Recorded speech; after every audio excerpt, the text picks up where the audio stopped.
Good morning, sir. Okay, Good morning, sir. so fine. Okay, so I hope so. You remember yesterday we had the offline class where we were discussing about the various milling operations and we have explained what is the milling and what is the principles of milling and the basic principle of operation everything. So the major difference of a milling cutter was what you remember. Can you tell me? Can anyone of you tell me that what was the difference of the milling cutter in the case of a cutting tool? What was the major difference yesterday we discussed? Rahul Rajiv? Sir, Yeah. multi-point. Yeah, the same thing. Yeah. It was the multi-point single layer. The difference was the between the single point and the multi-point cutting tool. Yeah, that's one. Thank you. So yesterday in the class we had a light discussion about the nomenclature of the milling, and I told you to write down the basic points of it on your notebook. And I told you that please be ready with your notebook for the next class. And hope so you all have the notebook where we have written the various elements of the plain milling cutter of the nomenclature.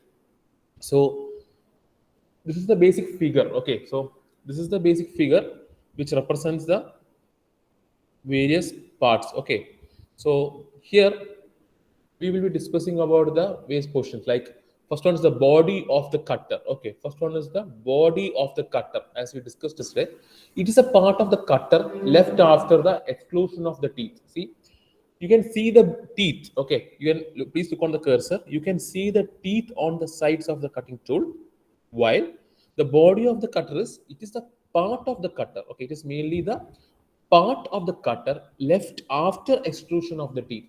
After the extrusion of the teeth, the leftover part is called the cutter, body of the cutter. So this is named as the body of the cutter. Okay, then we tell face. Face is the portion of the teeth next to the cutting edge is known as the face. You see, it is marked over here in the figure where this is named as the face, which is known as the portion of the teeth. It is mainly the portion of the teeth next to the cutting edge, and it is known as the face. Okay, just adjacent or just aside of the cutting edge, that portion is mainly named as the face. So body of the cutter is the place where we don't have the cutting tooth. The rest area is named as body of the cutter.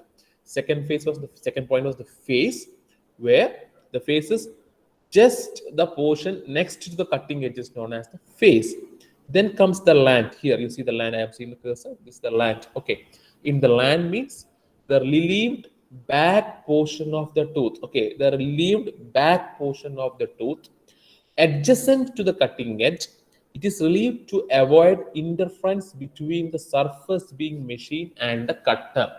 Means the relieved back portion of the tooth. It is always named as the relieved back position of the tooth adjacent to the cutting edge. Okay. The main point is the relieved back portion of the tooth, which is always adjacent to the cutting edge. It is mainly required, it is mainly done to avoid the interference between the surface being machined. There will be interaction. Sorry, there will be interference between the to avoid the interference between the surface being machined. That is the surface which is machined and the cutter. That's what. Now comes the outside diameter and the inside diameter. That the outside diameter is very briefly mentioned over here in the figure. You can see this is the outer diameter. So the diameter of the circle passing through the peripheral cutting edges. That's what we mean as outside diameter. So the outside diameter is mainly named as the diameter of the circle. It's mainly the diameter of the circle. Okay, it's mainly the diameter of the circle passing through the peripheral cutting edges. It's mainly through the passing through the cutting of the peripheral edges. That's what happens. So the diameter of the circle is passing through the peripheral cutting edges. So see the peripheral cutting, it's diameter. Then comes the center hole. You can see this is the center hole. Okay, this is the center hole.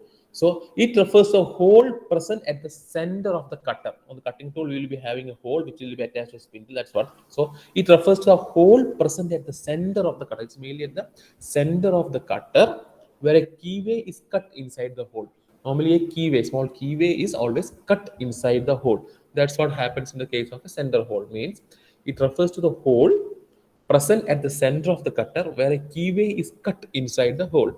Then comes the relief angle. Okay. Then comes the relief angle. So The relief angle is, it is the angle between the land of the tooth and the tangent to the outside diameter. Please note it down. Tangent. I know. I hope so. You know tangent. Okay. A line of point of contact. So it is the angle between relief angle. It is mainly the angle between. Okay, relief angle is the angle between. You can see over here, it is written here, relief angle. Okay, this one. Okay, it is the angle between the land of the tooth. Okay, that is between the land of the tooth and the tangent to the outside diameter of the cutter at the cutting edge of a particular tooth. So a of, it can be seen all the tooths, but only at a, but we can relief angle for most of the cutting tool or most of the cutting teeth will be different according to the shape, size, dimension, then the edge angle. Everything will be like the land angle, the face. Everything will be different in some cases. In some cases, it will be uniform. It is always according to the cutting operations performed. So that's what this is. So we name it as relief angle. So relief angle is the angle between the land of the tooth and the tangent to the outside diameter of the cutter. It's always the tangent. It's always the tangent to the outside diameter. Okay, it's always tangent to the outside diameter of the cutter.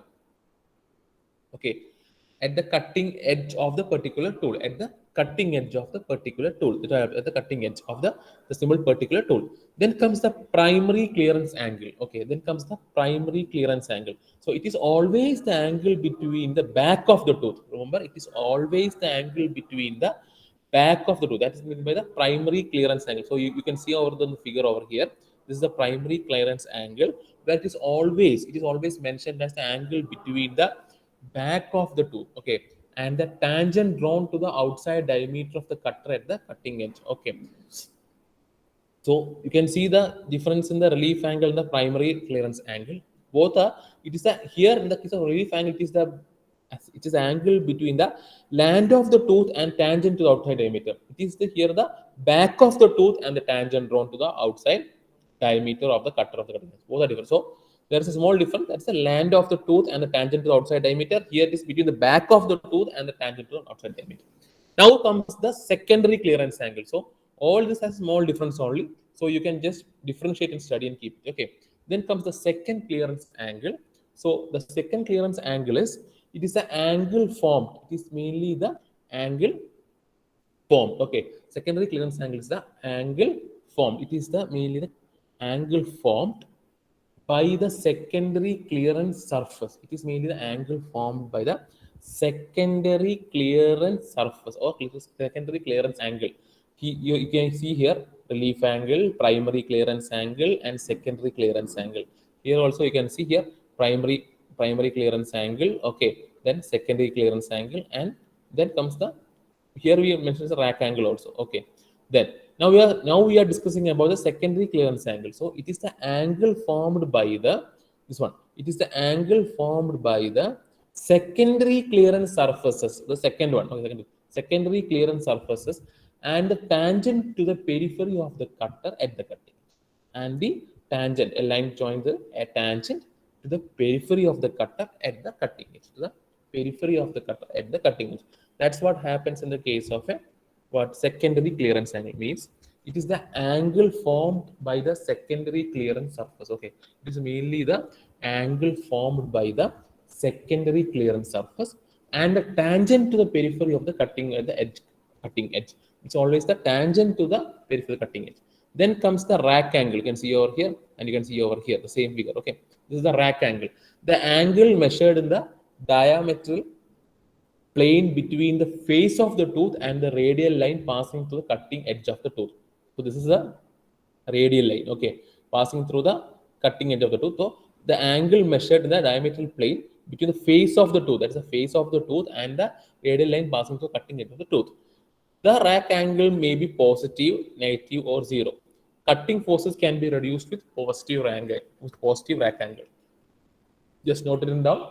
Like, but the cutting forces can be reduced with positive rack angle, but the rack angles may be of positive, negative, or zero according to our requirement, according to the cutting operations performed, according to the surface compactability, and according to the surface dimensions. All this aspect has to be considered while taking the all these angles, relief angle, primary clearance angle, secondary clearance angle, rack angle, helix angle, all these parameters will be always governed or will always performed under the operations or during the operations according to the purpose of which material which is used. Okay, according to the purpose of which or the material which is used to an extent. That's what happens. Now, we were discussing about the rack angle where the angle measured in the diametrical plane between the face of the tooth. It's always between the face of the tooth and a radial line passing through the, and always a radial line. It's a radial line passing through the cutting edge of the tooth. It's always a radial line passing through the cutting edge of the tooth, where the rack angle may be positive, negative, or zero. According to the requirement, it may be positive, negative, or zero. But cutting forces can be reduced. Mainly, the cutting forces can be reduced by the help of positive rack angle. That's what in the case of rack angle. Then we are discussing about helix angle. Okay. Then we are discussing about the helix angle. Okay, here we name it as spiral or helix angle. You see, spiral or helix angle. So the cutting edge angle, which is a helical cutting edge, is always a helical cutting edge, makes with a plane containing the axis of a cylindrical cutter. It's mainly containing the axis of the cylindrical cutter, where the helix angle reduces the power consumption. Okay, where the helix angle always reduces the power consumption. That's what happens in the case of helix angle, where the cutting edge and the angle in which, okay, it's mainly the cutting edge and the angle in which, okay, a helical cutting edge is made with a plane containing the axis of cylindrical cutter, with a plane containing the axis of the cylindrical cutter, where helix angle mainly reduces the power consumption. Okay, whereas the helix angle mainly reduces the power consumption. That's what happens in the case of a helix angle. So these are the basics. Okay, these are the basics of a nomenclature of a milling cutter. Okay, you can say plain there is milling cutter. So we have already mentioned the milling cutter has got an what, it is always having a multi, yes, it is always having a multi-point cutting tool. Okay, it's a multi-point cutting tool. And yesterday in the operations also we have told like, what were the requirements and what is the purpose of a milling machine, what is the purpose and why it is when used, everything. So, and we have discussed about the various operations like body of cutter, face, land, outside diameter, center hole. Okay, then relief angle, primary clearance angle, secondary clearance angle, rack angle.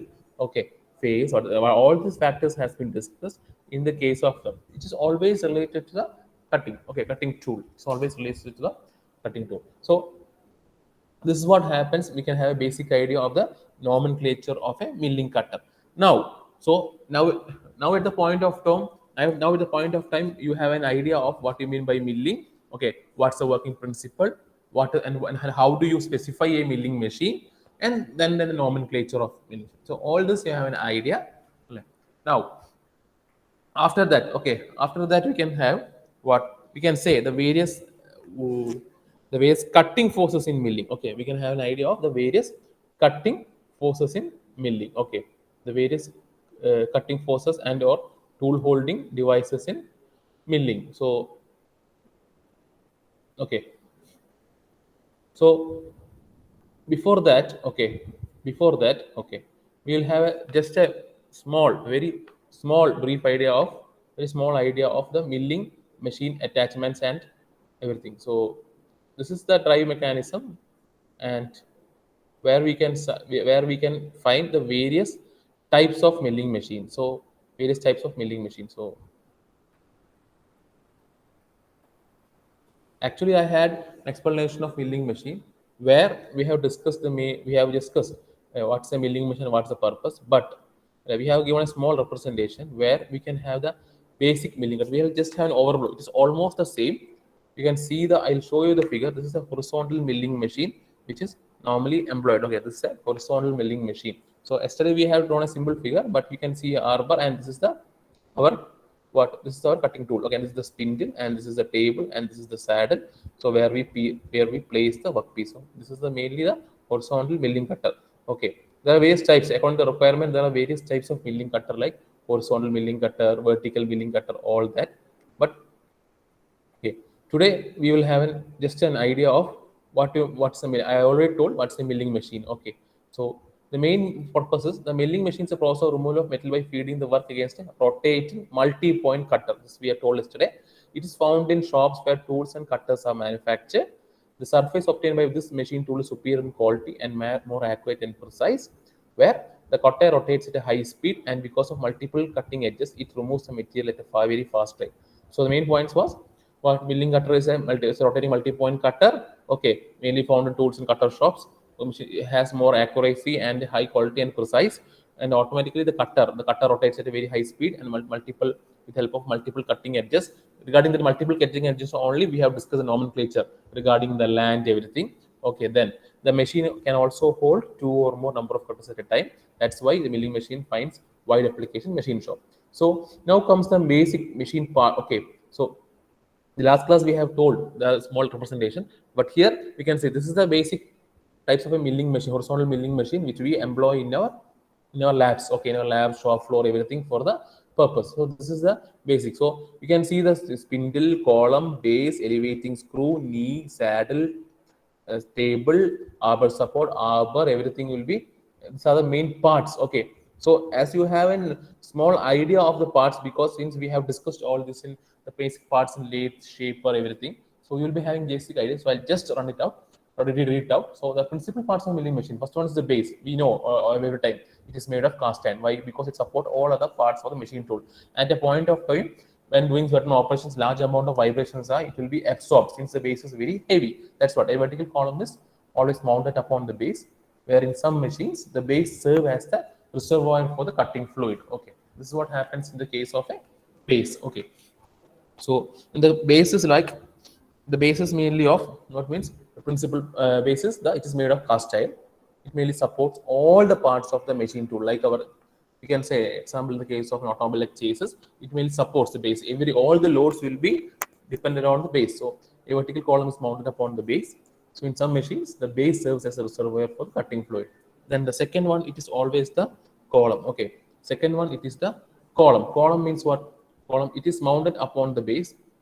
It is mounted upon the base and is box shaped. Okay, it is mounted upon the base and is box shaped. Then it houses the mechanism for providing drive, for the spindle. Okay, for providing the drive for the spindle. Okay, so column എന്ന് പറഞ്ഞാൽ,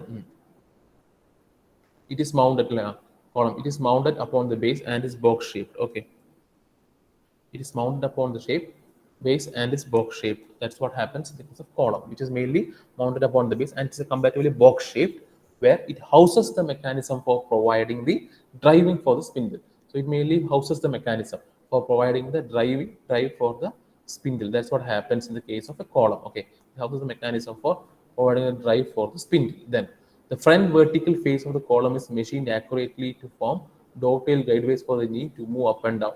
The top of the column holds on overhanging arm. That's what happens. In the case of column, what happens is it is mounted upon the base and is box shaped. It's mainly mounted upon the base. Okay, mainly mounted upon the base and it is box shaped. It's a box shape. Then it houses the mechanism for providing the drive for the spindle. Okay, it mainly houses the mechanism. So before that, just have an idea of this is the figure. Okay, this is the figure. So it houses the mechanism. Okay, it mainly houses the mechanism. Why? It houses the mechanism for dovetail guideways for the knee to move up and down. That's what happens in the case of column. Okay, then comes the knee. What do you mean knee? It slides up and down on the guideways of the column. Okay, it mainly slides up and down. Okay, knee means it always slides up and down. Once again, it always slides up and down on the guideways of the column. It mainly slides up and down on the guideways of the column. Okay, it mainly slides very slowly up and down on the guideways of the column. An elevating screw. This is what an elevating screw. You see. So this is a column, the knee, which slides up and down, and this is the elevating screw. What's the purpose of an? This is the elevating screw. Okay, that's what happens now. Then saddle. Okay, saddle is it is mounted on the guideways of the knee and moves towards or away from the face of the column. That's what happens in the case of saddle. This is the saddle, where it is mounted on the guideways of the knee. See, this is the knee and this is the guideways. So saddle is always mounted on the guideways of the knee. Okay, saddle is always mounted on the guideways of the knee. Okay, saddle is always mounted on the guideways of the knee and move towards or away. It mainly move. Sometimes it may move towards or in some case away from the face of the column. It is always from the face of the column. Then this movement can be obtained either by power or by hand. Here you can see this is the handling where we can move it. So in some cases we use power also. The top of the saddle has guideways for the table movement. Okay, the top then yes, mainly the top of the saddle mainly what are some the top of the saddle has a guideways for the table movement. Okay, mainly the top of the guideways. Okay, the top of the saddle, that's the top of the saddle has guideways for the table movement. Then we have a table. Okay, then we have a table where the table is moved longitudinally. Okay, then we have a table where the table is moved longitudinally either by power or manually in the guideways of the saddle. The table is where the table is moved longitudinally. Okay, always the table is moved longitudinally either by power or manually on the guideways of the saddle. That's what we say in the case of table. This is where we have got a table. This is a table. It is moved longitude. Can be moved longitudinally either by power or manually on the guideways of the saddle. Okay, on the guideways by power or manually. You can see this wheel over here. That the trip dogs placed on it control the movement of the table. Okay, so only that mainly the trip dogs which is placed on it mainly control the movement of the table. Then the table of a universal milling machine. Okay, mainly the table of a universal milling machine can be swiveled horizontally to perform helical works. That's what happens. The table of a universal milling machine can be swiveled horizontally to perform helical works, and the top surface of the table has got T-slots on which the workpieces or either the work holding devices are mounted. This is what happens in the case of a table. You can see a basic representation in the figure. So this is the table which we see. So here what happens is the table. The table is moved longitudinally. Okay, mainly the table is moved longitudinally either by power or manually on the guideways of the saddle, or either by power or manually on the guideways of the saddle. That's what happens in the case of a okay, in the case of a table. Okay, then the table of a universal milling machine. Okay, the table of a universal milling machine can be swiveled horizontally to perform helical works. It is means swiveled to perform the helical work. The top surface of the table has got T slots. There's a T slot on the top surface. You can see over here. This is the T slots, the table on which the workpieces or other work holding devices are mounted. This is what happens in the case of it. Then we have a spindle where it is located in the upper part of the column. Where we have a spindle. Okay, spindle where it is always located on the upper part. Okay, in the case of spindle, it's always up. It's always located on the upper part of the column. You see the spindle over here in this figure. This is the spindle where it is always located on the upper part of the column where it receives the power from the motor through belt, gears, and clutches. Where for the rotation movement, it receives the power. It mainly receives the power from the motor through belt, gears, and clutches. It mainly receives the power through the motor for the help of belt, gear, and clutches. That's what happens. Then the front end, okay, the front end of the spindle has got a taper hole. Mainly the front end of the spindle has got a taper hole into which the cutters are held. Okay, the front end of the spindle has mainly got a taper hole into which the cutters are held with different cutter holding devices.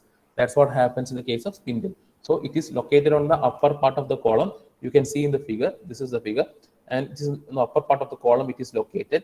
That's the first point. It's located on the upper part of the column.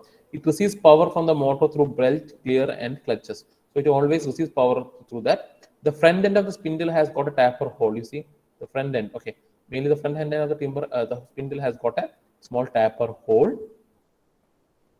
The front end of the tube has got a small taper hole. Okay, the front end of the spindle has got a taper hole into which the cutters are held with different cutter holding devices. Into which the cutters are held with different cutter holding devices. That's what. Into which the cutters are held with the different cutter holding devices in the case of a spindle. Then in the case of an overhanging arm, okay, then in the case of an overhanging arm, what is that? That means it supports the arbor from the top of the column. in the case of an overhanging arm. Okay, it supports the arbor from the top of the column. See, this is the overhanging arm. It mainly supports the arbor from the top of the column. That's what happens in the case of an overhanging arm. So it mainly supports supports the arbor from the top of the column. Okay, that's what happens in the case of overhanging arm. Then the arbor is supported by the bearing fitted with the arbor support. Okay, so always the arbor is supported by the bearing fitted with the arbor. It is also useful while using some special attachments. It's also useful while using some special attachment. That's what happens in the case of overhanging arm. Okay. Means it supports the arbor from the top of the column. It mainly supports the arbor from the top of the column. Then the arbor is supported by the bearing fitted within the arbor support. So the arbor is supported by the bearing. It is always supported by the bearing, which is fitted with the arbor support. It is also useful while using some special attachments. According to some special requirements or some special products has to be manufactured, we require some special attachments. So it is also useful while using the element of special attachments. Then comes the front base. It's an extra support fitted between the knee and the overhanging arm. It is slotted to allow the knee to adjust vertically. For adjusting the knee vertically only, we use the front base. Okay. Then we have an arbor. It is mainly used for the supporting of different types of cutters used in the machine. Okay, it's a milling operation and it's a multi-point cutting tool operation. And where happens, so it supports the different types of cutters. It mainly supports the different types of cutters used in the machine. Then it is drawn. It is mainly drawn into the taper hole of the spindle by a draw bolt. Okay, that's what happens in the case of arbor. That is, it supports the different types of cutters used in the machine. It means supports the different types of cutters used in the machine. Okay, and it draw into the taper hole of the spindle by a draw bolt. It mainly draw into the taper hole of the spindle by a draw bolt. One or more cutters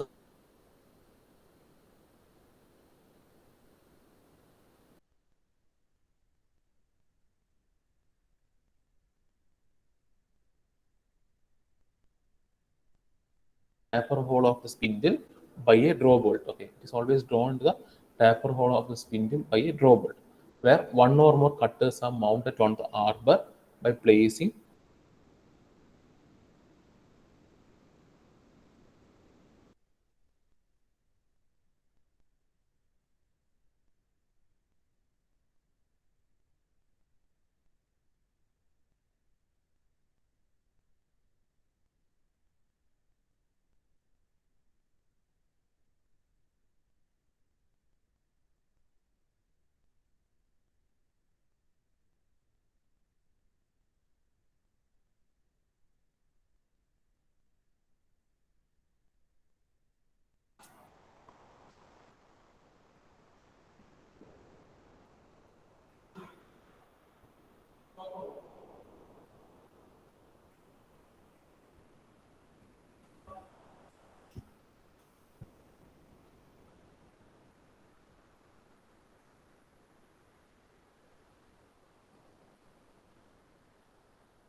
hello students.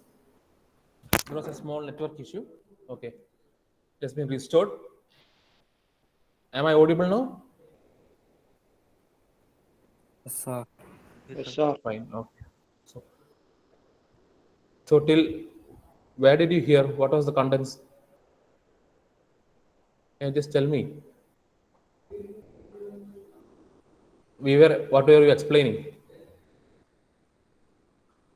Hmm? Can anyone ever tell me what we were explaining? We were explaining the principal parts of a milling machine. Am I right? Yes, sir. Ah, fine. Okay. Thank you, Rahul. So this is what. So these are the mainly the principal parts of a milling, where we have a base, we have a column, we have a knee, we have a saddle, we have a table. Okay. So all these parts are employed over here, and this is the basic figure of a milling machine. Okay, you can see elevating screw for adjusting.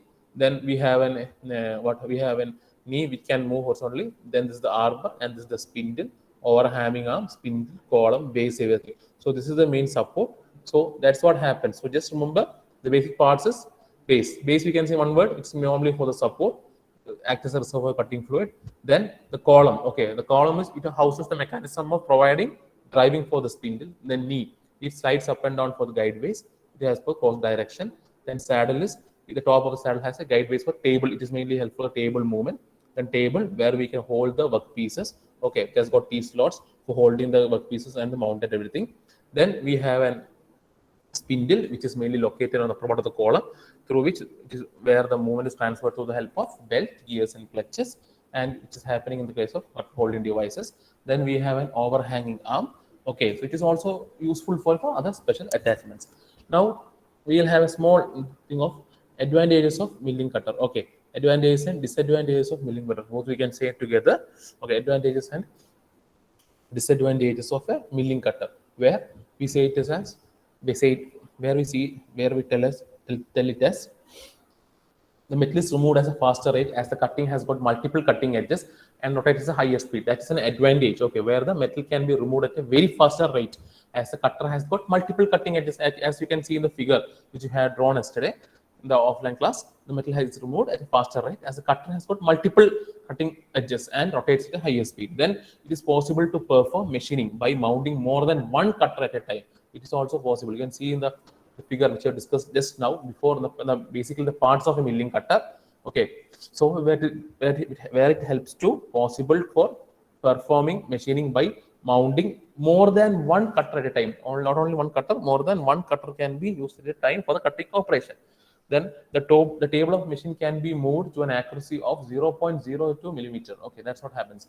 The table of machine, the main table of machine can be moved to an accuracy of 0.02 millimeter. Then the special attachments can be mounted on the machine to perform operations that are performed in other machine tools. That what happens. The special attachments can be mounted on the machine. Special attachments can be mounted on the machine to perform operations that are performed in other machine tools. That what happens in the case of special attachments. Okay, special attachments can be mounted on the machine to perform operations that are performed in other machine tools. All these are the basically major advantages of a milling machine. So, metal removed at a faster rate, multiple cutting edges at higher speed, then can perform one or more operations. Then accuracy rate is almost adjusted to 0.02 millimeter. Then special attachments can be mounted to machine to perform certain operations. As per some complex or some specific models can be updated.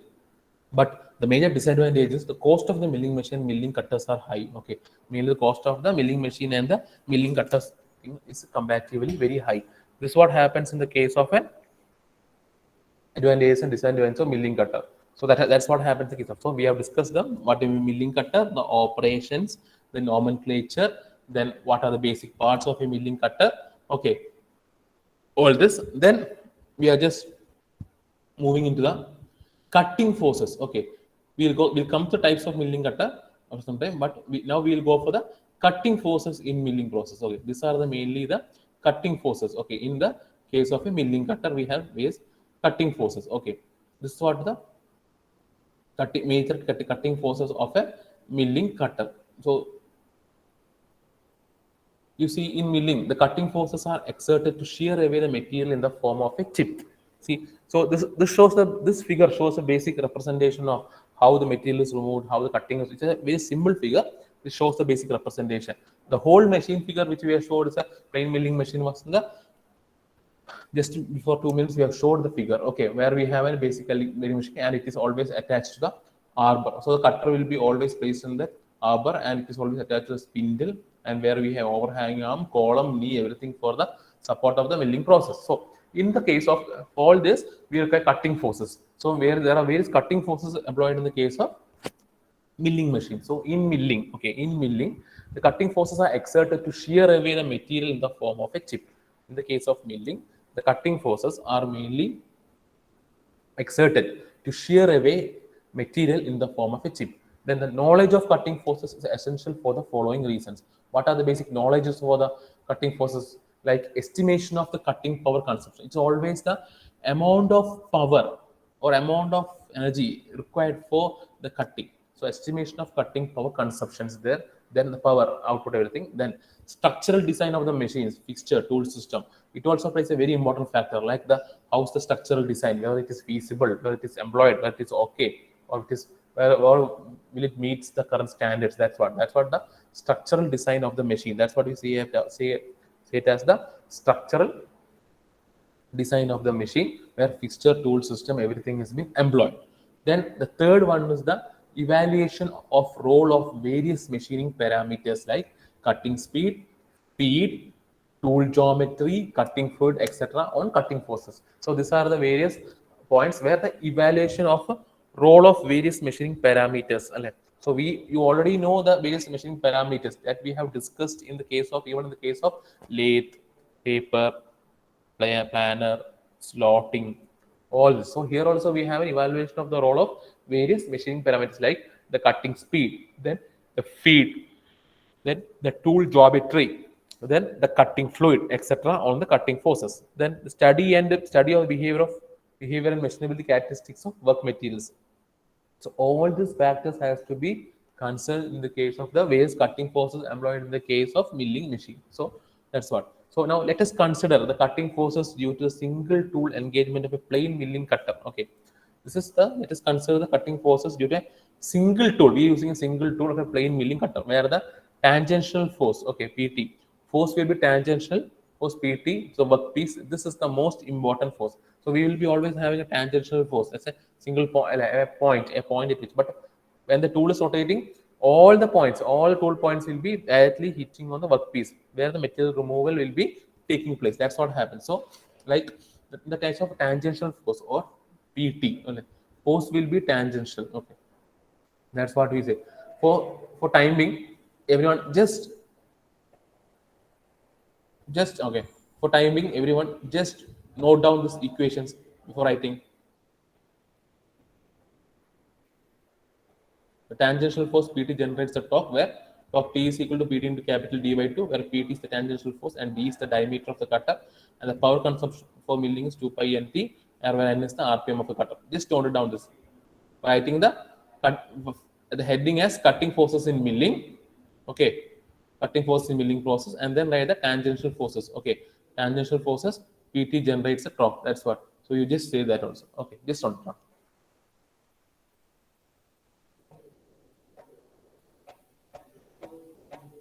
Rahul, are you noting it? Yes, sir. Okay.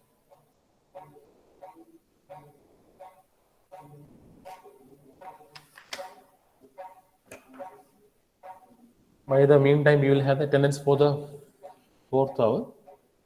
Like Agash came, Yes, sir. Agilam, Present, sir. Amit K, Present, sir.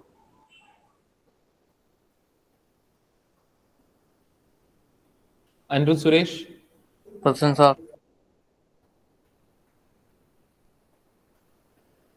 Karthik, Present, sir. Muhammad Ladin, Present, sir. Shahzad, Present, sir. Mobatism, Present. Asif, Present, sir. Fardeen, Present, sir. Fateh, Present, sir. Sama, Sian, Muhammad Sama absent, Muhammad Sian absent, Nishal K, Nived Kumar, Present, sir. Nived Kumar, Present, sir. Nishad, Pratish,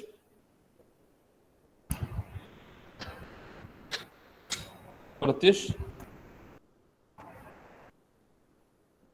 Pratish, Rahul Rajiv, Present, sir. Sarun Rajiv, okay, Sarun, Present, sir. okay, Present. Sauragar,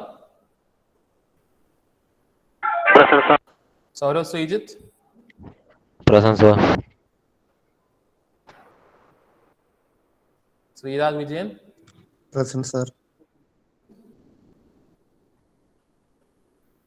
Vishnu AP, Present, sir. Vishnu N, Present, sir. Adarsh Manohar, Present. so the absents are Nisaq, Muhammad Zian, Muhammad Samad. Okay, the three of them. Okay, roll number 12, 13, and 14. Then also Pratish, roll number 16. Okay. Okay. So I hope so you have noted down the tangential force PT generates a torque where, so this all comes in the case of the cutting forces in the milling process. So as discussed, okay, the first point was the cutter power and emission everything. So the second was the structural design. The third was the evolution of the roller machining parameters everything. Then fourth one was the study of the behavior and machinability characteristics of the work materials. So all this comes into action. Now in the case of a feed force, okay. Now in the case of a feed force, let us consider the forces due to a single tool engagement. Okay, mainly we are considering the forces. It is mainly due to a single tool engagement. It's not a single point; it's a single tool engagement of a plain milling cutter. Okay, the first case is the tangential force. The second one is the radial or transverse force. Now, a tangential force (PT) we name it as PT. So force here, the force will be tangential force and a tangent to the workpiece. This is the most important force. So here will be always a tangential force. That is a single point of time at a single point, metal is being removed. Okay, okay, by the various tools which is present on the round cutting tool. That's what. So the forces will be tangential force, tangent to the workpiece. This is the most important force. Then the radial or transverse force. Now the resultant of the two is R. Okay, where the vector simulation of the tangential force and the radial force. So mainly the resultant of the two is R, where it consists of a vector summation of the tangential force and the radial force or transverse force. So the main forces coming from the cutting process are the tangential force and the radial force, which is resultant on which is R. It's named as R. So we know that the tangential force PT generates a torque, where torque is equal to PT into capital D by 2. So where PT is the tangential force and D is the diameter of the cutter, which is used for cutting the piece, then power consumption of the milling is 2 pi Np, where N is the RPM of the cutter. All these factors comes into consideration. While the torque is necessary to be determined for designing of the cutting tool. Okay, so mainly it is mainly discussing the torque. Okay, so the torque is always necessary. The torque is necessary to be determined for design of the cutter cutting tool. It is mainly the torque plays a very important factor for determining for the design of the what for the cutter of the cutting tool. Okay, that's what happens. So the torque is necessary to mainly to determine the design for the cutting tool, the decide for the cutter cutting tool, and the decide of the milling arbor. That's what happens in the case of torque. Okay, then drilling and design of the spindle, design of the gearbox, and so on. Then comes the tangential force gives the power consumption. The resultant force can be again resolved into Py and Z, which will be utilized and important for design of the machine tool and cutting tool holders and any fixtures and all these things. So this is what happens in the case of a mainly in the case of cutting tool. Okay, mainly in the case of a cutting forces in milling process. So where we'll be having two forces, that is one is the tangential force, then is the radial or the transverse force, where the tangential force will be always having tangent to a workpiece and the most important force, while the radial and the transverse force the cutting process, which is mainly resultant to the forces coming on the operation of the process. Now, where in normal case, all the cases, in this case, the case of milling cutters, the torque is necessary. Mainly the torque is necessary to be determined to be determined. Mainly the torque is necessary to be determined for design of the cutter cutting tool. It's mainly the design of the cutter cutting tool. That's what happens in the case of the torque, where the torque is necessary. The torque is always necessary. It has to be determined for the design of the cutter cutting tool. Okay, it's mainly the design of the cutter cutting tool and the design of the milling arbor, drilling and design of the spindle design. All these factors comes into action where the torque is necessary. Mainly the torque is necessary to be determined for design of the cutter cutting tool, mainly for the design of the cutter cutting tool and the design of the milling arbor. It is mainly the design of the milling arbor. Then drilling and design of the spindle, design of the gearbox and so on. So all this design will be considered where by respect to torque, where torque plays a very important role while determining the cutter cutting tool design, then design of milling arbor, then drilling and design of spindle design and the gearbox and so on. Because why?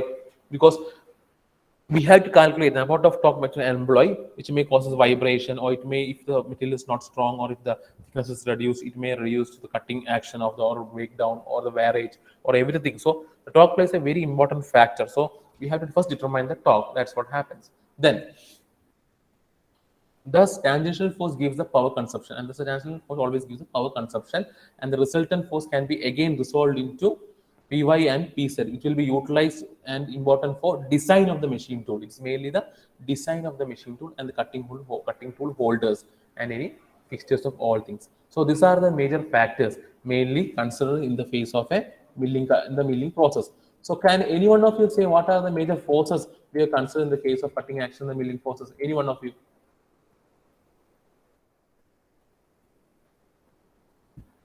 Anyone? Should I call the name of? Tangential force, Yeah, the tangential force radial transverse force. and the radial transverse force. Okay, so mainly the tangential force. What is the main purpose of tangential force?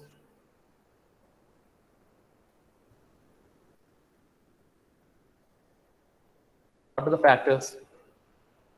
Why do we consider all these forces? What is the main purpose of these forces?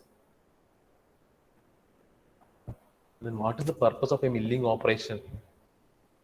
Cutting the workpiece. Cutting the workpiece to required dimensions, അല്ലേ? With the help of a cutter tool, അല്ലേ? With the help of a cutter tool, where we have a round structure which has a various teeths on it, where while it touches, what happens automatically with the help of tangential force and the transfer radial force, everything what the material is being removed at a normal rate. That's what happens in the case of a mainly in the cutting action, in the case of a milling operation. That's what happens. Then see, then we will be discussing. Then we will be mainly discussing about up milling, down milling. So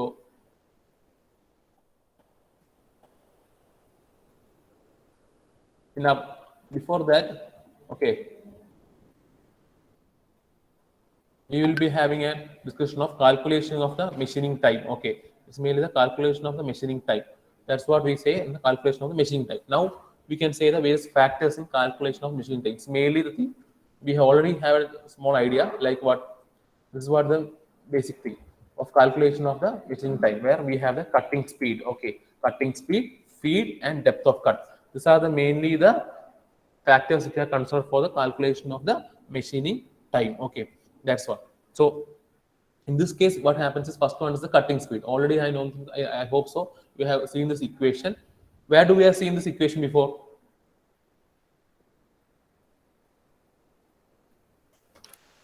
Where do you have seen this equation? Which topic? Again, should I call up your name? Anyone of you answer it?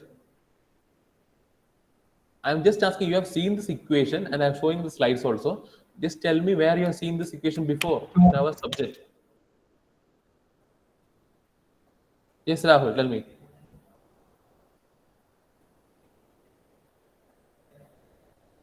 First module. First module. Just tell me the topic name. Yeah. Machining parameters. Measuring parameters. Spindle speed. Spindle speed. In which topic that measuring parameters was considered? Lathe. Fine. അത്രേ ഉള്ളൂ. ഒന്ന് പറഞ്ഞാൽ പോരെ? Lathe. Fine. Okay then. Now the calculation of machining time. So we start with cutting speed. So it is mainly the distance traveled by a point on the cutting edge of the milling cutter. It is mainly the distance traveled by a point on the cutting edge of the milling cutter to remove metal in the time duration of 1 minute. It's mainly to remove the metal from the workpiece in time duration of 1 minute. It is expressed in meters per minute. It's mainly expressed in meters per minute. That's what we name it as the cutting speed. So mainly the calculation of machining time. Mainly it is the distance traveled by a point. It is mainly the distance traveled by a point on the cutting edge of the milling cutter. It's mainly the distance traveled by a point on the cutting edge of the milling cutter to remove metal. It's mainly to remove the metal in time duration of 1 minute. It's mainly to remove the metal in time duration of 1 minute. It is expressed, it's mainly expressed in terms meters per minute, where the cutting speed is pi dn by 1000 meters per second. That's what it's there, where the cutting speed is pi dn 1000 meters per second. Where D, where do you make capital D? D is the diameter of the milling cutter in millimeters, and N is the spindle speed in RPM. Okay, spindle speed in RPM, rotation per minute. That's what spindle speed in RPM. Where the cutting speed depends upon the material to be machined.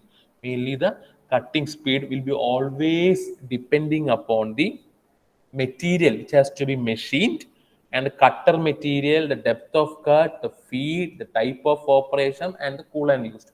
All this has to be considered in the calculation of machine time with respect to cutting speed, where it is the distance traveled by a point on the cutting edge. It is mainly the distance traveled by a small point on the cutting edge of the milling cutter.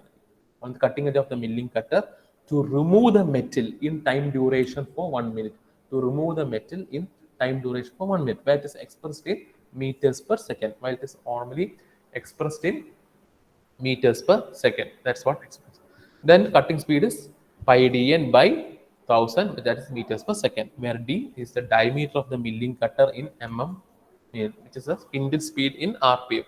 That what happens, where the cutting speed depends upon the material to be machined. Mainly the cutting speed depends upon the material to be machined, and the cutter material, depth of cut, feed, type of operation, and the coolant used. All these factors will be considered as per the cutting speed. Then comes the feed rate or the feed. Okay, the feed in the milling machine is defined as the distance of the workpiece which advances under the cutter or the cutting during the cutting operation, we can say. This is what happens in the case of feed. The main case in the case of feed is the feed in a milling machine. The feed in a milling machine is defined as the distance of the workpiece. It's mainly the distance of the workpiece which advances under the cutter. It's mainly which advances under the cutter. Okay, where the feed in a milling machine depends on the material to be machined, where the feed in a milling machine depends on the material to be machined, comma, cutter material, depth of cut, cutting speed, type of operation of rigidity of the machine, and feed can be always expressed in the three different modes also, like the feed per tooth, feed per cutter revolution, feed per minute. In the case of a milling cutter, okay, just remember only in the case of a milling cutter. That's why feed per tooth all comes into action. Now, what he says feed in a milling machine is defined as the distance of the workpiece which advances under the cutting operation or under the cutter. Okay, that's the distance of the workpiece which advances under the cutter. It's mainly the distance of the workpiece which is advancing under the cutter. Then the feed in a milling machine depends, mainly the feed in the milling machine depends on some factors. That's the material to be machined. That's the type of material, and the all the other parameters has to be checked. And before that, for doing the machining process, that is the material to be machined. Then what is the cutter material used for the cutting operation? Then the amount of depth of cut of material just has to be removed. Then the cutting speed during the operation, mainly the cutting speed, which may enhances the thermal aspects or dimensionless, all that can be changed. So regarding the cutting speed, then what type of operations we have to employ for doing the same, and what about the rigidity of the machine, and that's all the factors which has to be considered with respect to feed mechanism. Then it can be also be expressed in three different methods. It can be also be expressed in three different methods. Okay, in the case of three different methods, is first one is feed per tooth. The first one is feed per tooth. Second one is feed per cutter revolution, and third one is feed per minute. This is what happens. Now, feed per tooth is it is the distance. It is the distance where the work advances in the time between engagements by the two successive teeth. It is expressed in millimeter per tooth. That's what happens. So feed per tooth, where it is always the distance. Okay, it is the distance between the work advances, like distance where the work advances in the time between engagements, by the two successive teeth, time between engagements by two successive teeth, where it is expressed in millimeter per tooth. That's what happens in the case of feed per tooth. Okay, It's the time between engagements by two successive teeth. That's what. Second one is the feet per cutter revolution. Second one is the feet per cutter revolution, where it is the distance where the work advances in time. It is mainly the distance. Feet per cutter revolution is it is the distance where the work advances in time. When the cutter turns through one complete revolution, it is expressed in per revolution of the cutter. That's what happens in the feet per cutter revolution. Okay, that's what happens in the feet per cutter revolution. It is the distance mainly which the work advances in the time. It's mainly the distance where the work advances, the work advances in the time when the cutter turns through one complete revolution. The cutter operation turns through one complete revolution. It is expressed in millimeter per revolution of the cutter. Then feet per minute. It is the distance the work advances in 1 minute. It's always related to the distance that the work advances in 1 minute. It is expressed in millimeter per minute. It's also expressed in millimeter per minute. That's what happens in the case of feed mechanism. So we have discussed in the cutting of the process of the calculation of machining time, where we have discussed the cutting speed. The second one is the feed and the three different methods with respect to feed rate. Then the depth of cut. Okay, now the depth of cut. It's always the thickness of the material removed. So the depth of cut is the thickness of material removed in one pass of the work below the cutter. In one pass of work below the cutter. That's what happens in the case of depth of cut. Means the depth of cut is the thickness. It is mainly thickness, the amount of the thickness of the material which has to be removed in one pass of the work. Only in the one pass of the work below the cutter, it's expressed in millimeter. Now comes the machining time for milling. Okay, what is the machining time for milling? So just note it down the machining time for milling and just write that equation and where T, Z, F and N. I'll give you a second. Please note it down.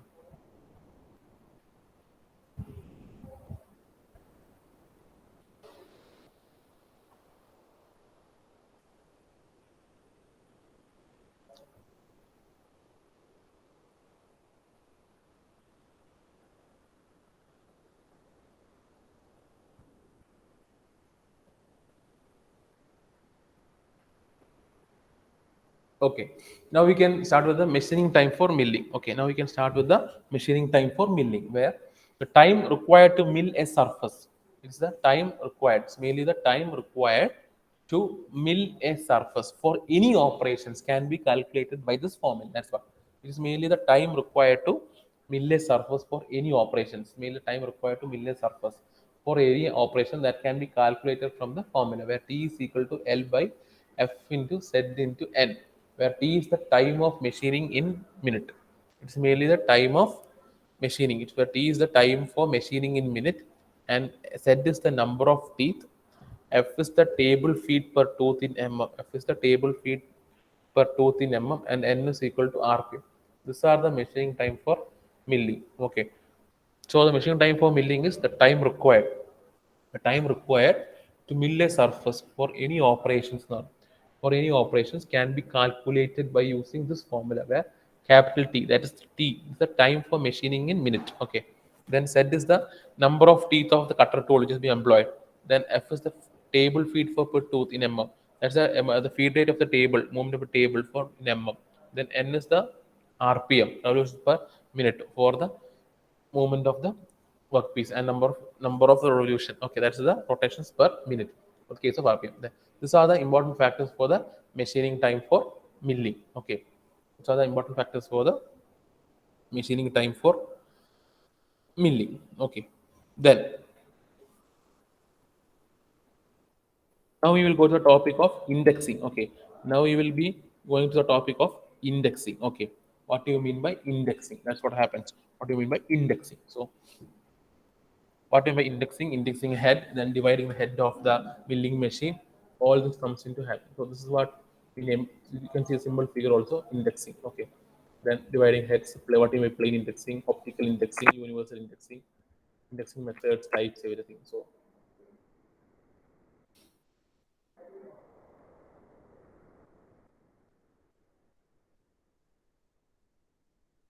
This is what we mean by indexing. Okay, you can name it as what you mean indexing, what you mean indexing head, all that can be, and different indexing methods. All this has to be done. So now we'll start with indexing. What it is an operation of dividing the periphery of a workpiece into any number of equal parts. It is mainly the operation of dividing. It's mainly the operation of dividing the periphery of a workpiece. It is mainly the operation of dividing the periphery of a workpiece into any number of equal parts. Indexing one, it is mainly indexing. It is the operation of dividing the periphery of a workpiece. It is mainly the operations of dividing the periphery of a workpiece into any number of equal parts. That's what happens in the case of indexing. Okay, mainly dividing the it is operation of dividing the periphery of workpiece, mainly the periphery of workpiece into a number of equal parts. An important use of milling machine is used for what? The main important use for what? Why do we use milling machines? What is the main purpose? It is for cutting slots, teeth, grooves, etc., which are equally spaced around the circumference of a blank. That's what happens. Which are equally spaced, which are to be equally spaced around the circumference of a blank. That's what we name it as indexing. So it is mainly an operation. It's mainly an operation of dividing the periphery of a workpiece. It is mainly the operation of dividing the periphery of a workpiece into any number of equal parts. It's mainly into any number of equal parts where an important use of milling machine, is used for the cutting the slots, teeth, grooves, etc., which are to be equally spaced around the circumference of a blank, which are to be equally spaced around the circumference of a blank. This necessitates holding of the blank, that's the workpiece, and is rotating in exact amount for each groove or slot to be cut. Okay, each groove or slot to be cut. This process is known as indexing. The indexing operation can be adapted for producing hexagonal and square bolts, splines, etc. This is what we name it as indexing. You can see the figure. This is what we name it as mainly for indexing. Okay. You can see the figure also. So this is the indexing head spindle, worm wheel with 40 teeth, and this is the worm single thread, worm shaft, and this is the indexing plate. This is the basic presentation of the indexing. So I'll just say it one more time. It is mainly the division of a work. You can say division of a work with uniform numbers or uniform number counts, everything, and it is mainly a very uniform work where the precision and everything should be high. And what happens is it is mainly used for making various parts in the case of mechanical components, nuts, bolts, so many of the things can be made. Okay, that's what we say the indexing. So now we can say one more time what's indexing. It's the operation of dividing the periphery of a work.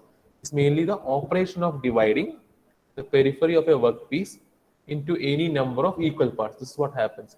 It's mainly the operations of dividing the periphery. It is indexing is the operations of dividing the periphery of a workpiece into any number of equal parts.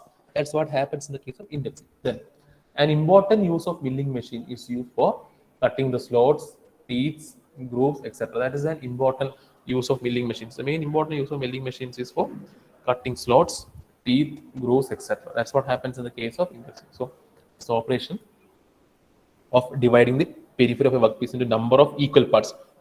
Don't forget, it's the periphery of the workpiece can be divided into a number of equal parts. Then it is used for cutting small slots, teeth, grooves. I hope you know whatever slots, whatever teeth, whatever grooves, which have to be equally spaced around the circumference of a blank, which is to be always here. This is the figure.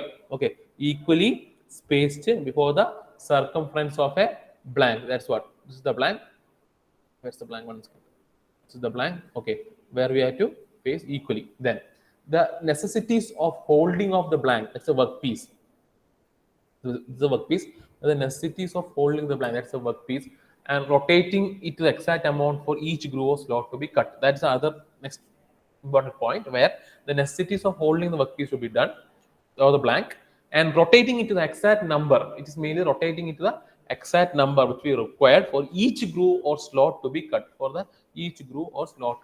This process is mainly known as indexing. So this process is mainly known as indexing, where the indexing operations can also be adapted for producing hexagonal and square bolts, splines, etc. That's what we tell it as the name of indexing. Then comes the indexing head, dividing head of milling machine. Then comes the indexing head and the dividing head of a milling machine. Okay, that is the worm gear. Okay, that's the worm gear. The worm gear has 40 teeth, mainly the worm gear. What is the worm gear? The worm gear has 40 teeth and the worm has simple thread. That's it. Mainly the worm gear has 40 teeth and the worm has simple thread where the crank is directly attached with the worm, where the crank is always directly attached with the worm. That's what happens. You see in the indexing head, the dividing head of the milling machine. This is the dividing head of the milling machine, where one we say is the worm gear. Here we have got the worm gear. See here, worm gear with 40 teeth. So here we have a worm gear which has a 40 teeth. This is the worm gear which has a 40 teeth. This is the normal gear which has a 40 teeth. And worm has a simple thread. It always has a very simple thread where the crank is directly attached with the worm, where always the crank is always directly attached with the worm. Since the gear ratio of the worm and the worm wheel is 40:1. Okay, since what happens is when the what is since the gear ratio of worm, mainly the gear ratio, since the gear ratio of a worm and worm wheel is 40:1, it takes 40 turns of the crank to rotate the spindle. Okay, it turns to 40 turns to crank to rotate of the spindle and the hence the workpiece through one complete revolution. So what we say it as since we have a gear ratio of worm and worm wheel. Since we have a gear ratio of worm and worm wheel, and the worm gear has 40 teeth, we have a ratio of 40:1. That is, it takes 40 turns of the crank. It mainly takes the 40 turns. Number of turns is 40 since we have a 40 teeth worm wheel. That's why. So it takes 40 turns of a crank to rotate the spindle. It's mainly to rotate the spindle and hence the workpiece through one complete revolution. And hence it is attained through the workpiece through one complete revolution. Then one complete turn of the crank, mainly one complete turn of the crank, one complete turn of the crank will revolve the spindle only by 1 by 40th revolution. That is one complete turn, the full turn. Okay, it's a very slow process since the cutting operation going on. So one complete turn of the crank will revolve the spindle only by 1 by 40th revolution turn.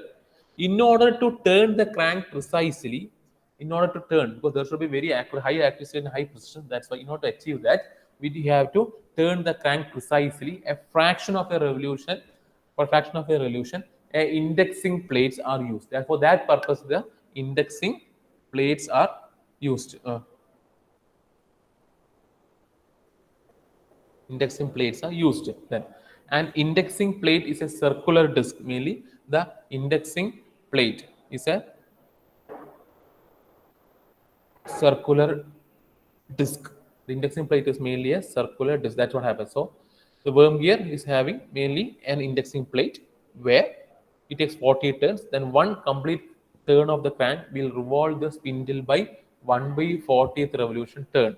Then in order to turn the crank precisely, mainly in order to turn the crank precisely, a fraction of revolution and indexing plate is used. That's what happens.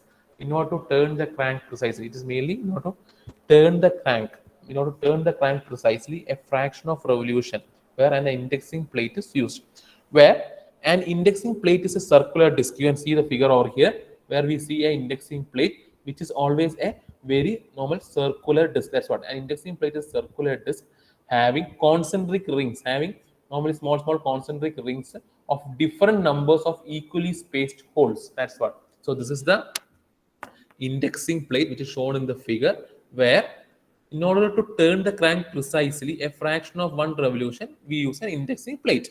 Now, what is an indexing plate? Indexing plate is a circular disc. It's a mainly circular disc having concentric rings. You see the small concentric rings of different number of equally spaced holes. It is mainly of different number of equally spaced holes.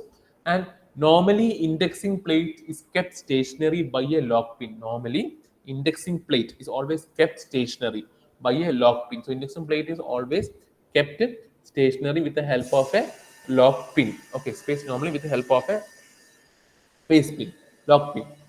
Normally, indexing plate is kept stationary by help of a lock pin, where the workpiece may also be mounted on a mandrel between the centers or chuck.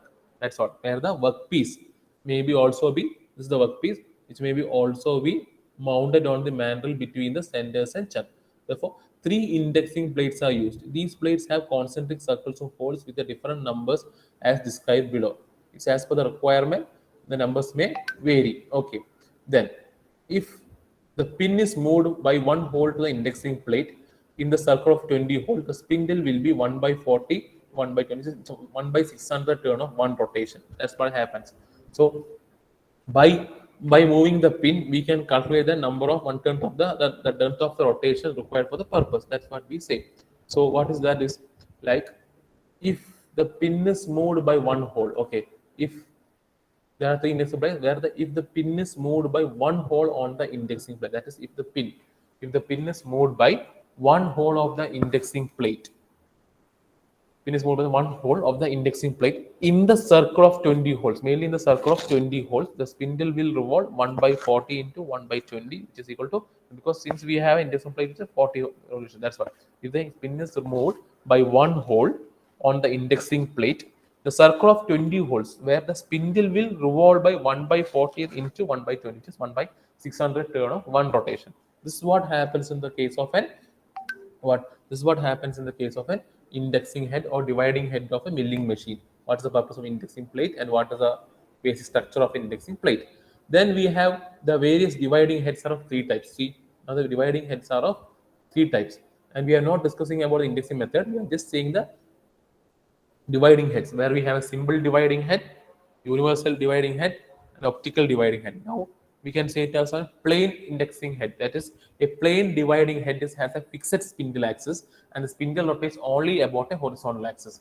Where in the case of a plain indexing head, that is, has a fixed spindle, it has a fixed spindle axis, and the spindle will be always rotating only about a horizontal, not on the vertical axis. It is always in the horizontal axis only. That's what the figure we are showing on the horizontal axis. That's what we have shown here almost. You see, because the horizontal axis. That's what happens in the case of plain indexing head, where a plain dividing head has a fixed spindle. It always has a fixed spindle, and the spindle rotates only about a horizontal axis, and always the spindle will be rotating about a horizontal axis. Now comes the optical indexing head. Now comes the optical